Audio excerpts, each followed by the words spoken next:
This is Spoken by Elswith, a Femdom Hypnosis podcast. Be sure to like and subscribe. Plus, visit my website for sessions too intense to be included here. Visit my Patreon to collect your free codes for sessions.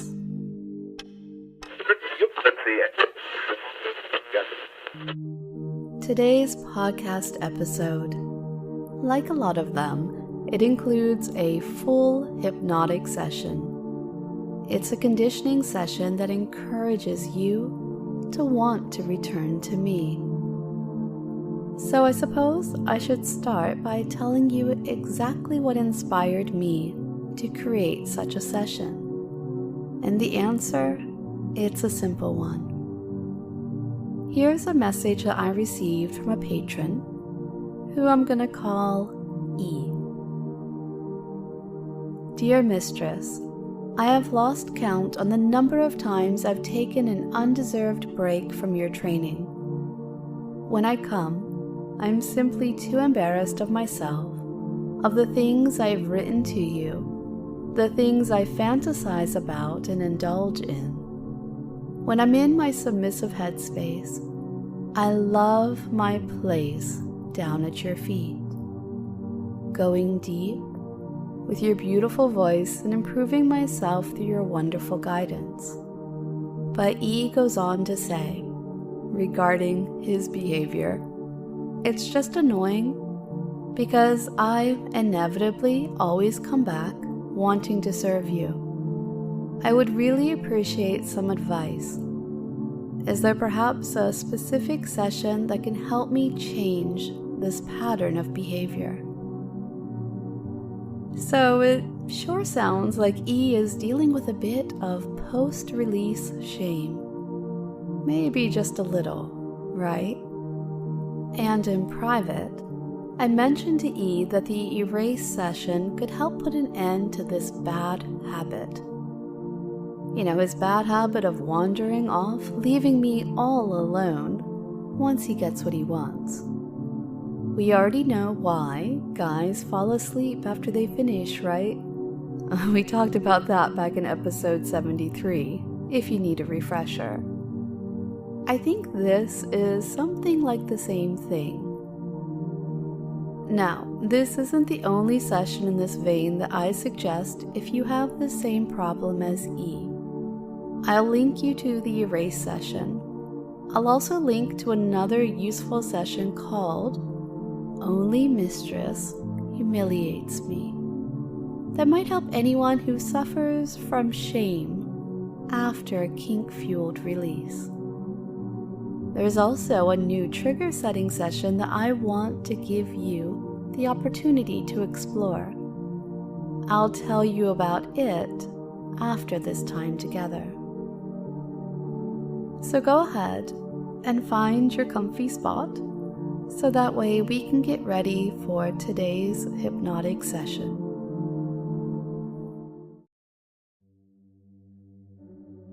This is Come Back to Me, a hypnotic conditioning session spoken by Elswith. Why not start with a straightforward explanation of what's coming? The purpose of this session is to leave a trail of breadcrumbs. And the purpose of these breadcrumbs is to lead you back to me. And the reason that you need these breadcrumbs, well, that's all up to you. Some of my most loyal ones, they don't need this at all. They naturally want to return to me for all sorts of personal reasons. They're eager to tell me about their various pursuits, even those who have a rich and varied tapestry of a life outside of their time devoted to me. Sometimes they seem like they relish nothing more than describing to me, revealing to me, exciting me with the stories of all of their adventures. It's an expression of my vanity that I can picture you doing something, anything, simply because you want to share it with me. Honestly, I think it's sweet. And I am so lucky to have so many interesting and enticing ones, looking forward to trying to impress me. Oh, and dear listener, I include you here. Trust me on this, because you wouldn't be listening to this session right now if you weren't interested in increasing your devotion, your reliance, your loyalty, your dependence, and your trust in me. Your lust after me, anyone or all of those things, and a dozen more I'm sure that you could think of if you wanted to. So we'll stop thinking about the others and just focus on you right now. We're going to need something before you start sinking deep into trance. This session, it creates a stimulus and response trigger in your mind. So right now, you're going to begin to focus on what you want that stimulus to be. Your obvious choice is going to be your token. The token you chose just for me, the special coin. But perhaps you don't have a token of that type. Or perhaps you feel like that coin is also already so intrinsically tied to me, to us, that you want to focus on something else. The stimulus, it doesn't have to be a tiny object, something you can palm or place in your pocket. It could be a piece of art that hangs on your wall. It could be the honey pot, the one you take a spoon from each day to stir into a freshly brewed cup of tea. It might not be an object at all. It might be an action that you know that you perform frequently. Perhaps reaching for your bedroom door handle. Perhaps typing the first few letters of a certain website into your browser. Now don't pick my website, silly guy. Breadcrumbs aren't much use when you're already on the right forest trail. Choose the place where you waste the most time. And then, when you've found your breadcrumb, you can continue. There's no rush here. I'm going to give you the time now to just listen to the music and consider your best choices for your breadcrumb.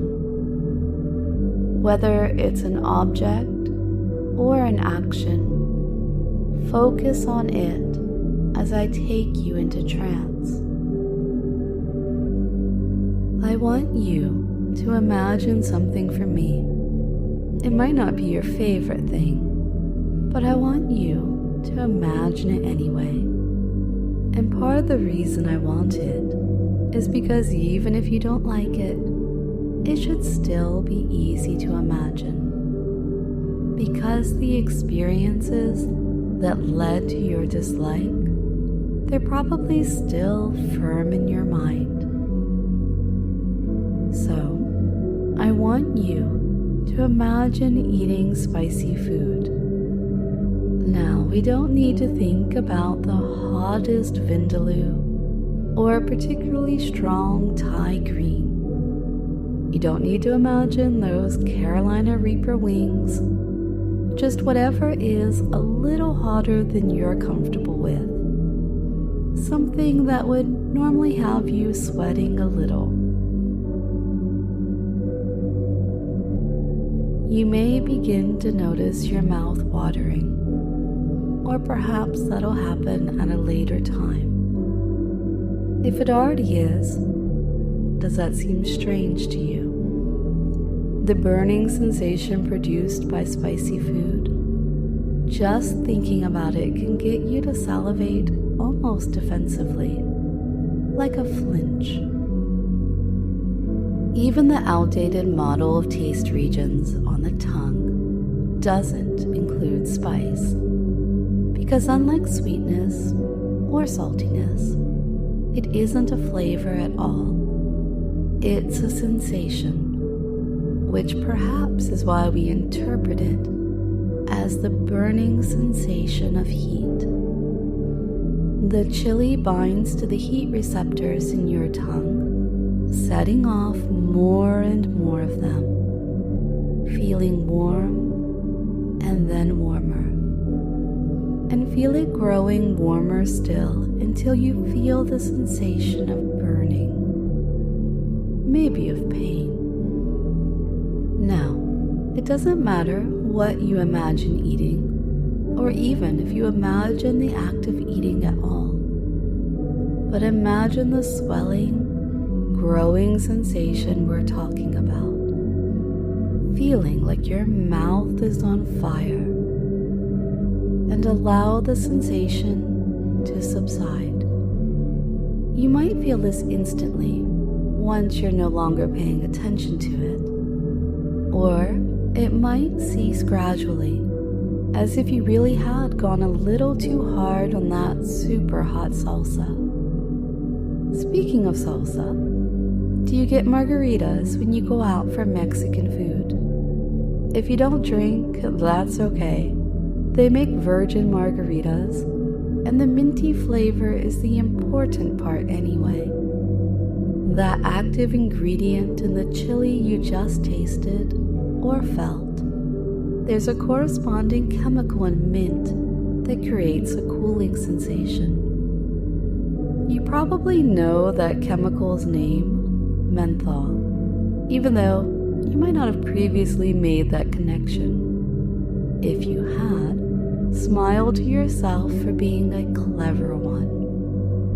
And if you don't like margaritas, perhaps you're a habitual gum chewer.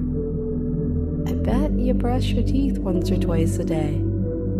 Or perhaps you only use menthol when you have the sniffles. But just like you know that hot sensation I gave to you earlier, you definitely know the opposite cooling sensation. It's fresh, invigorating, and just like the spicy counterpart, it might well have you salivating. Kinda makes me wonder if I could get you drooling mindlessly just from describing taste to you. But that's a game for another time. Follow my suggestions now, just like you always do, and begin to truly experience that same minty cooling sensation. Open your mouth and take in a deep breath. I wonder if you feel the cooling sensation now, or perhaps later. I know that many felt that cooling sensation as soon as I began to talk about mint. The cool air triggers the same receptors the menthol would be attaching itself to. Just like the heat from before, it can grow and grow, and even approach something painful. Your nerves are telling you, your brain, that what you have in your mouth is too cold, even dangerously cold. But you know that you're safe here with me. You can trust me and keep following me. Because here's a fascinating fact. You might consider the hot sensation and the cold sensation, and your logical mind might come to the conclusion that one would cancel out the other. But the nerves that decide if you're hot and the nerves that decide if you're cold, they're two different things. And it's more than possible to experience both at the same time. Now, Continue breathing in and out through your mouth. Your cool inhalation allows the menthol sensation to grow. Your warm breath out each time forges a return of the hot, chilly sensation, because I want you to add in the sensation you experienced earlier to this cooling. Blend in the spiciness I gave you earlier and enjoy the complexity. Out now, allowing the warmth in your tongue to glow and grow like embers when the bellows blow. In, out, in again, chilling, frosty brisk, touching every part of your tongue, gums, and the roof of your mouth. Out, in. Good. You're so good for me, so eager to follow my commands. Keep breathing in and out at a normal rhythm for you, or deeper if you want to. If you need to close your mouth now, you can. You've done everything I've asked you to do, and you'll keep doing that for the rest of the time we have together. Maintain the sensations I've given you for as long as you can. They remind you, each time you become aware of them, how easily you can obey me, how ready you are to follow me. And I'm always proud of you for being so good, so obedient, and so talented. Now that you're here with me, deep down deep, here with me in trance, let's wrap up the thought we abandoned just a short time ago. Remember, we were talking about breadcrumbs. So we talked. I talked. You listened. And you listened to my suggestions. And I suggested that maybe you don't need any help being brought back to me. But maybe you still do need the breadcrumbs. Something to entice you back towards the good things you get from me every now and then. Or something to help remind you, because sometimes being reminded, it's a thrill of its own. Like, say we're out and about, and you're wearing something under your clothes for me, like a rope harness, or a tight little cage, or a pair of my panties. Oh, sure, you might be having fun experiencing the sensations, but you might just as easily forget about those things from time to time. You might be looking through the menu, or we might be watching some performance, and well, look at that. You've completely forgotten about the exciting thing that's going on under your clothes. Isn't playing a game like that the most fun when attention is drawn to it?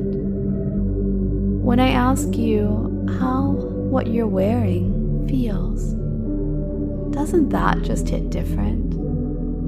To know that I'm thinking about it too. That I asked for it. That the very idea must have aroused me, and now I can't stop thinking about it, and neither can you. Maybe your mind would wander to whether someone watching you would guess. Maybe towards what I'm going to do with you once I get you alone again. The important thing is that we're not doing something mundane. It's exciting. And so it's fun to shake off any notion that it's ignorable, that it eventually would become boring. That's what reminding you does. Focus again on your breadcrumb. You know exactly what I mean by this. We talked about it. You chose it for me. The stimulus that you know you'll encounter frequently, and that I'm going to use to lead you back to me. When I talk about it, I'm going to talk about the breadcrumb, because I know you'll always understand, always know exactly what I'm talking about. Do you believe me?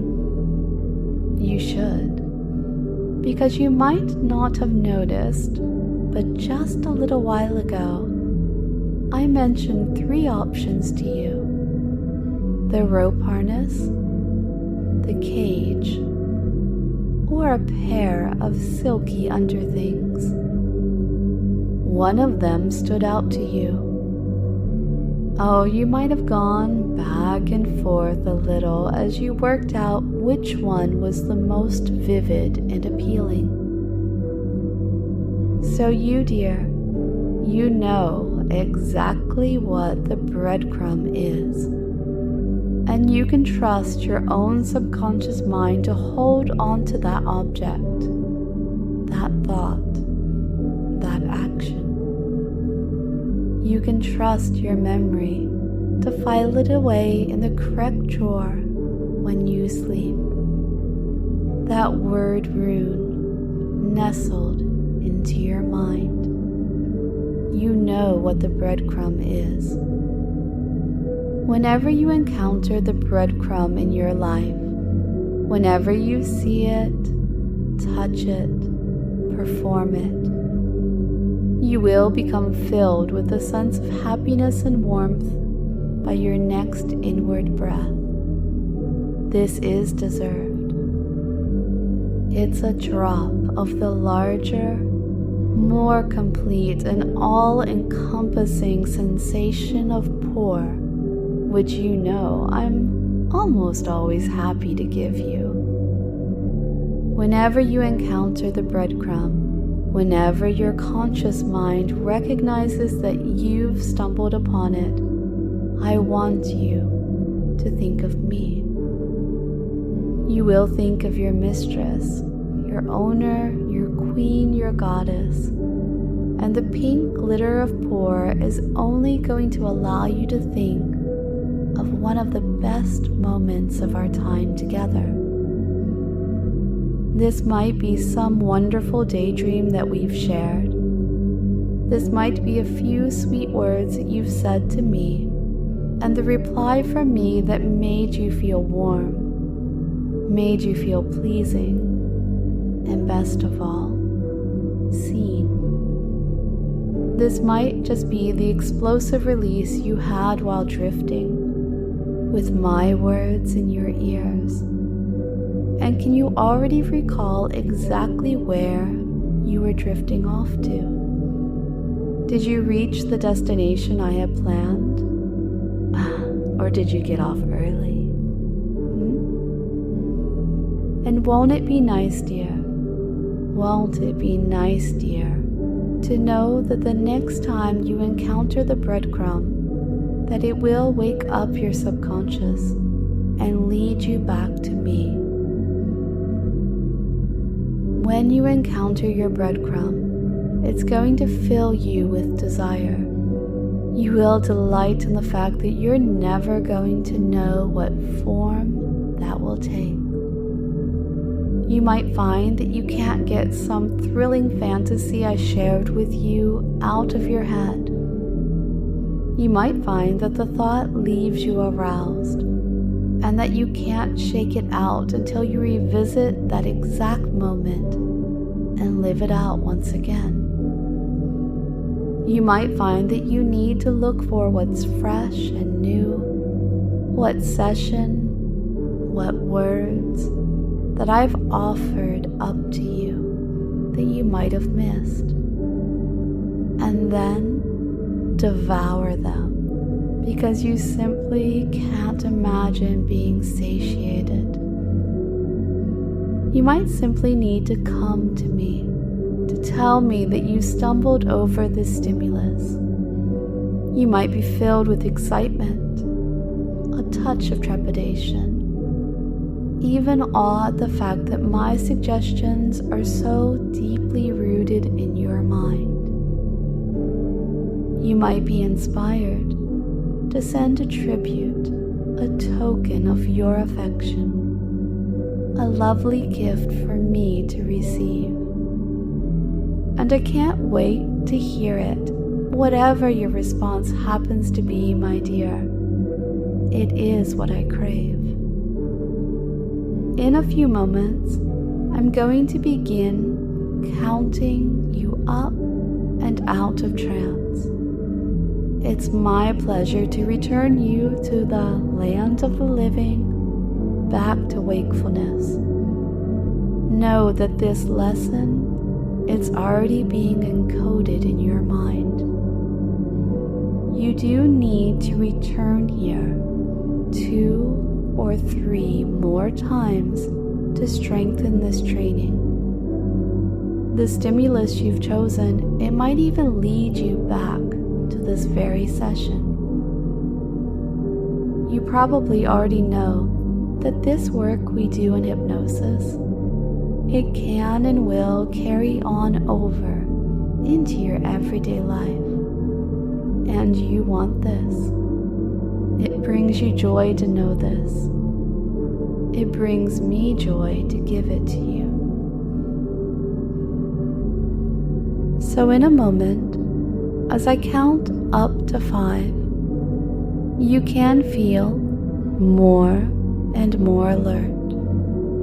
And when you awake, you may not feel any different, but deep inside, you know that these changes have happened. 1, 2, 3, becoming more alert now. 4, slowly starting to open your eyes. 5, feeling fully refreshed and wide awake.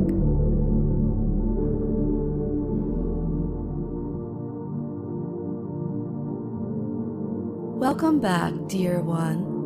I know you enjoyed this session. I'm going to tell you a little more about another session I'm releasing in just a moment. First, I need to give 33 1/3 thank yous to T on Patreon, who has appointed himself my resident DJ. He sent me quite a few more vinyl records, and I am loving the new Mitski album. It's strangely lo-fi and complex at the same time. And thanks too to those of you who answered the question at the end of the last podcast episode. You know, the one about anthropomorphic versions of your mistress? Snakes and bears and birds and various types of wildcat. I've tucked a few of the comments away for future reference. I was a touch disappointed that none of my YouTube listeners had anything to say on the matter. What's wrong? Are you shy? I know that's not true. Comments help me keep creating fun sessions and help shape the podcast just as much as my loyal patrons do. If you do nothing else, do consider leaving a comment or just hitting the like button, rating the podcast, and otherwise tickling the algorithm for me. Now, this other trigger setting is an arousal setting. It includes guidance, a bit of play around losing yourself in a visualization, and maybe it will remind you of the theater of the mind session. And the trigger, it will allow me to inflame your arousal and future podcast sessions without ever having to actually talk about, well, you know, things I can't talk about on YouTube. Won't that be nice, dear? That I'll be able to turn you on to have arousal cascade over you with just a word. What a lot of fun that will be through October. I hope you weren't relying on keeping calm. You might know that the Dear Darling trigger setting has some variations for those of you who want to associate that little word game with a specific fantasy or fetish, and I love that. So, wouldn't it be nice, dear, to have a version of increasing arousal tailored to your own interests? I'd be happy to do this if there's enough demand. Oh wait, demand? That doesn't sound right, does it? If there's enough begging, pleading, or just politely requesting, then I promise to make some fun alternative versions of this trigger setting. That's all for today, but I'll leave a link to the new trigger setting somewhere it's easy for you to find it.